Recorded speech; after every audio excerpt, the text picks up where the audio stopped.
Welcome back to the First Time Homebuyer's Guide. I'm your host, Tom Summers with Coldwell Banker.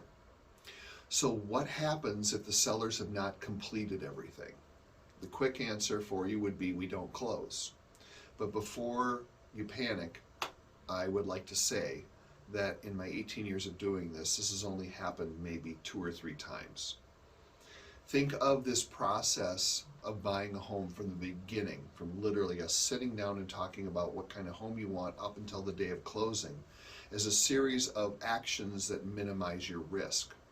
So making sure that you have all the paperwork turned into your loan officer, negotiating the purchase agreement, turning all the paperwork in, having a home inspection, having an appraisal. All of these actions lead to minimizing your risk of a problem. That's why typically when you get to the end here, I'll say to my buyers, look, let's do a final walkthrough 48 hours ahead of time. The reason we want to do that is, number one, we want to make sure that they're getting ready to move and that they've actually packed the kitchen up and some of the other items. And the other part is if you had some issues that you had them agree to fix, that they've done that. Now, typically, periodically through this whole process, I'm speaking with the listing agent and asking for updates on those repairs. So 99 times out of 100, I have all those repairs and the documentation well before we do our final walkthrough. But there's been a few times that I haven't.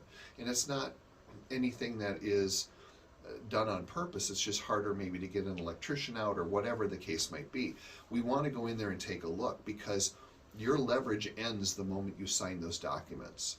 So if they haven't even started to move out yet, you're going to want to reconsider whether we're closing on that day. It doesn't mean the whole sale is going to blow up and fall apart, but you have to protect yourself, because literally, like I had said, the minute you sign those papers, it's over, your leverage is gone, and you'll never get them to do what you want them to do. So you don't want to hold anyone hostage, and that's not what I'm saying, but you have to protect yourself. I'll give you a great example. I've got this wonderful couple who wanted to purchase an acreage property with a big shed on it because they build cars, they fix cars and do all types of really cool stuff. And one of the people that owned a home that we went and looked at hadn't lifted a finger to move anything yet. He was very, dismissive of doing anything until he had a purchase agreement. And I looked at them and I said, there's no way he's going to be out of here even in 90 days.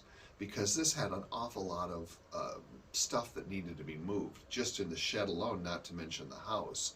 Plus there were repairs. The reason I'm telling you this story is sometimes you can see it coming from before you even get involved. So they ended up not buying that house. And that's an extreme example. But I have been to homes before, 2 nights before close, and they haven't even packed one dish out of the kitchen yet. And it's like, well, what are you doing? And it's a rarity, but it does happen. So that's why we do these things, to minimize your risk so that we don't have to hold off on the closing and reschedule it, because then there's more paperwork in it. It becomes a really big deal, and we want to avoid that. So there's always a solution, and saying you're not going to close until these things get done, magically this stuff gets done. So that's another part of what I do for you as your buyer's agent, is protect you, to make sure that you don't have to deal with any of this.